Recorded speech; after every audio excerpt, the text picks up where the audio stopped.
अस्सलाम वालेकुम बेटा। लास्ट टाइम हमने मूवमेंट ऑफ इनर्शिया वाला टॉपिक जो था वेट के साथ डिस्कस किया था। आज उससे आगे ऑनवर्ड हमने एंगुलर मोमेंटम वाला टॉपिक अब डिस्कस करना है। तो लीनियर मोमेंटम के केस में उसकी अगर डेफिनेशन की बात करें तो हमें कहते हैं product of mass and velocity, उसको हम क्या नाम देते हैं, लीनियर मोमेंटम का नाम देते हैं। और इसके बाद अगर उन दो क्वांटिटीज़ का प्रोडक्ट करें तो हमारे पास एक वेक्टर क्वांटिटीज आती है जिसमें हम कहते हैं कि लीनियर मोमेंटम जो है वो क्या है, वेक्टर क्वांटिटी है। फिर उसके बाद यहाँ पे हमने एंगुलर मोमेंटम देखना है, तो ये बेसिकली रोटेशनल एनालॉग है लीनियर मोमेंटम का। और इसको स्टार्ट करने से पहले आपने एक बात माइंड में रखनी है कि जब भी एंगुलर मोमेंटम को बेटा कैलकुलेट किया जाता है तो इसका रेफरेंस एक्सिस या ओरिजिन जो है एक दफ़ा फिक्स कर लिया जाता है, फिर उसके लिहाज से आगे कैलकुलेशन जो है बेटा फर्दर की जाती है। अगर आप उसका रोटेशनल एक्सिस या रेफरेंस एक्सिस बेटा जो है या जिसे ओरिजिन का नाम दे रहे हैं, अगर बेटा वो आप चेंज कर देते हैं तो कैलकुलेशन जो होंगी वो फिर डिफर करेंगी। तो इसके लिए सबसे पहले इसका डेफिनेशन है कि particle set to have an angular momentum about the reference axis if it moves in such a way that its angular position changes relative to reference axis. कि अगर वो एक पार्टिकल है बेटा, उसका एंगुलर मोमेंटम कब होगा कि अगर वो अपनी एंगुलर पोजीशन को चेंज करे किसी न किसी रेफरेंस एक्सिस के लिहाज से। फिर उसके बाद बेटा हम दूसरी डेफिनेशन की बात करते हैं इसकी, तो it is the vector product of position vector r and linear momentum p। फिर इस पर इसका फार्मूला बन जाता है कि n is equal to r cross p। कि अगर मैं क्या करता हूँ कि ये दो वेक्टर्स हैं, पोजीशन वेक्टर और लीनियर मोमेंटम p, तो इन दोनों का वेक्टर्स प्रोडक्ट लेने के बाद जो तीसरी क्वांटिटी है वो भी एक वेक्टर होगी, तो फिर एंगुलर मोमेंटम भी क्या होगा बेटा, एक वेक्टर क्वांटिटी है और इसकी डायरेक्शन भी हम डिटरमाइन कर सकते हैं। फिर उसके बाद इसकी यूनिट की बात करते हैं, तो इसकी यूनिट में अगर हम इसका फार्मूला देखते हैं तो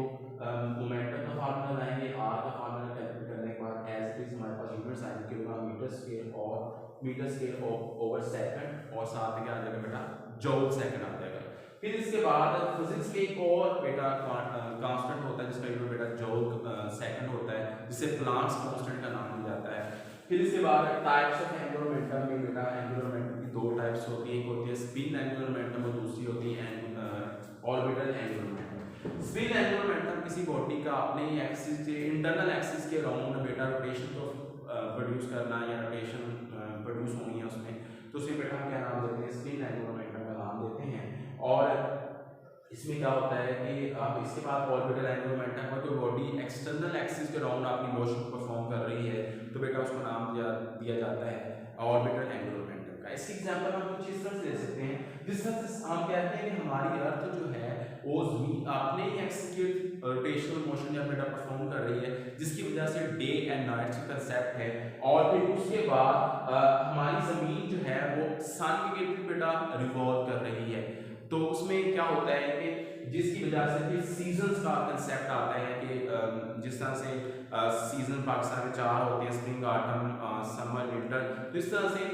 ये सीजन्स का जो ड्यूरेशन है ये अर्थ की रोटेशन स्केल के अर्थ जो है सन की बेटा करती है, रिवॉल्व करती है। फिर उसके बाद अगर हम बात करते हैं मैथ के लिहाज से, तो सन के पॉइंट ऑफ व्यू के लिहाज से अर्थ का मैथ जो होता है बेटा ये कम होता है, तो जब अर्थ सन के गिर्द बेटा रिवॉल्व करती है तो एज ए पॉइंट मैस के तौर पर ये एक्ट करती है।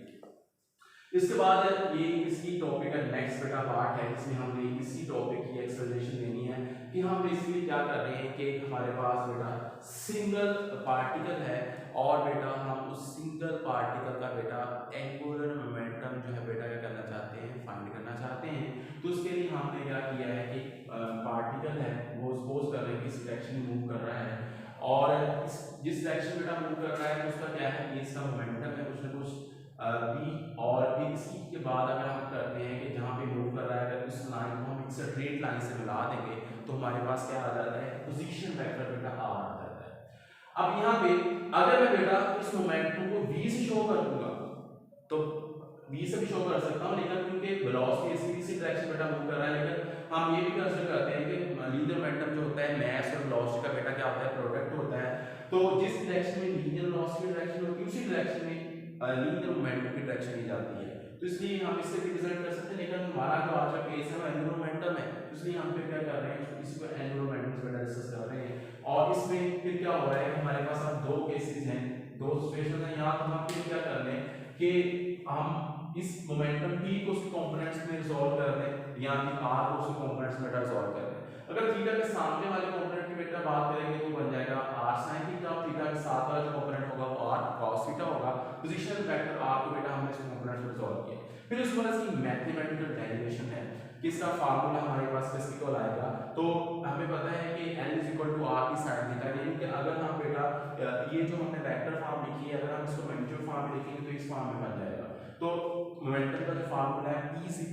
mv के इक्वल होता है, यहाँ बेटा हमने पुट कर दिया mv r sin 90, और v और r बेटा क्या होते हैं, दूसरे क्या होते हैं, परपेंडिकुलर होते हैं, जिसकी वजह से जो है वो क्या होता है कि इनके दरमियान में एंगल 90 डिग्री का बनता है, और sin 90 की वैल्यू बेटा किसके इक्वल होती है, 1 के इक्वल होती है। फिर mv r sin 90 बेटा वैल्यू 1 के इक्वल होगी तो ये बन गई mv r। फिर उसके बाद हमने क्या किया है कि v की वैल्यू को बेटा यहाँ पे सब्स्टिट्यूट किया, तो v r ओमेगा, और साथ में क्या बन गया r आ गया, और यहाँ पे क्या हो गया m r square omega.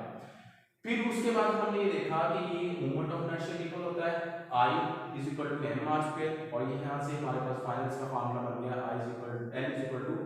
I omega. अब इसी को अगर मैं वर्ड्स की फॉर्म में बेटा लिखता हूँ, मैंने लिखा हुआ है कि angular momentum moment of inertia multiply है एंगुलर वेलोसिटी। फिर डायरेक्शन की हमने बात करी, जिस तरह से हमें बात करते हैं कि लीनियर मोमेंटम का बेटा फार्मूला है P mv होता है, तो जिस डायरेक्शन में बेटा वेलोसिटी उसी डायरेक्शन में लीनियर मोमेंटम की डायरेक्शन होती है। तो सेम एज दिस हमने क्या करना है कि एंगुलर मोमेंटम की बेटा डायरेक्शन फाइंड करना है। सपोज कर रहे हैं कि आपके पास एक बॉडी एंटी क्लॉकवाइज इस डायरेक्शन में मूव कर रही है, तो अगर मैं इसके ऊपर राइट में रूल लगाता हूं तो ये जो होगा ये क्या होगा, हमें डायरेक्शन के बारे में बताएगा, हम लोग एंगुलर वेलोसिटी की, और जिस डायरेक्शन बेटा एंगुलर वेलोसिटी की डायरेक्शन होगी उसी डायरेक्शन बेटा एंगुलर मोमेंटम की बेटा डायरेक्शन ही जाएगी। फिर उसके बाद अगर हम इंपॉर्टेंट इंफॉर्मेशन यहाँ पे है कि अगर आपका L जो है वो 0 है तो इसका मतलब क्या है कि P और R बेटा आपस में पैरेलल और एंटी पैरेलल होंगे। और फिर उसके बाद हमने देखा ये तो था सिंगल पार्टिकल का एंगुलर मोमेंटम, और अगर हमने फाइंड करना है एंगुलर मोमेंटम रिजिड बॉडी का जिसमें n पार्टिकल्स हैं, बहुत सारे पार्टिकल्स हैं, और उसका एंगुलर मोमेंटम फाइंड करने के लिए हमने क्या करना है, पहले 1 बाय 1 तमाम पार्टिकल्स का बेटा एंगुलर मोमेंटम फाइंड करना है। फिर उसके बाद उन तमाम का जो एंगुलर मोमेंटम आया होगा उसको क्या कर देना है, हमने ऐड कर देना है, और फिर हमारे पास क्या बनेगा, टोटल एंगुलर मोमेंटम बेटा आ जाएगा। फिर उसके बाद टोटल एंगुलर मोमेंटम को हम फिर लिख सकते हैं, ये सारे एक्सप्रेशन करने के बाद हमारे पास बनता है I 1, यानी कि मैंने इस एक्सप्रेशन को सॉल्यूशन की फॉर्म में लिखा, I 1 की वैल्यू है m/r का स्क्वायर, और साथ में आ गया ओमेगा। ओमेगा कांस्टेंट है क्योंकि हम ये कंसीडर कर रहे हैं कि रिजिड बॉडी जो होती है बेटा, अगर उसके ऊपर आप फोर्स अप्लाई करते हैं तो फोर्स अप्लाई करने से उसके पार्टिकल्स के दरमियान में डिस्टेंस में कोई भी चेंजिंग नहीं आती, और अगर डिस्टेंस में कोई भी चेंज नहीं आती उसका मतलब क्या है, एंगुलर वेलोसिटी होगी क्या होगी, वो कांस्टेंट होगी, और वो तमाम के तमाम जो पार्टिकल हैं एक ही रिजिड बॉडी के ऊपर जो है बेटा क्या कर रहे हैं, मूव कर रहे हैं। उसके बाद क्या होगा, I की वैल्यू ये मोमेंट ऑफ इनर्शिया की तरह आ गया, और हम यहाँ से आपने बेटा डिस्कस कर लिया L I ओमेगा। ये तो था बेटा आज का हमारा जो टॉपिक था। अब नेक्स्ट हमने बेटा आपको मैं एक क्वेश्चन दे रहा हूँ, तो आपने इसका कमेंट्स में मुझे आंसर देना है कि इस rotational motion is necessary for angular momentum, तो आपने कमेंट्स में बेटा इसका आंसर देना है। और दूसरी बात ये है कि इसके बाद इंशाल्लाह ताला हम नेक्स्ट टॉपिक में जो है इससे आगे onward law of conservation momentum देखेंगे, और फिर इसमें देखेंगे कि हम वो डेली लाइफ में कैसे एप्लीकेबल हो रहा है और उसका हमारी लाइफ में क्या इंपॉर्टेंट रोल वो प्ले कर रहा है। तब तक के लिए अल्लाह हाफिज़।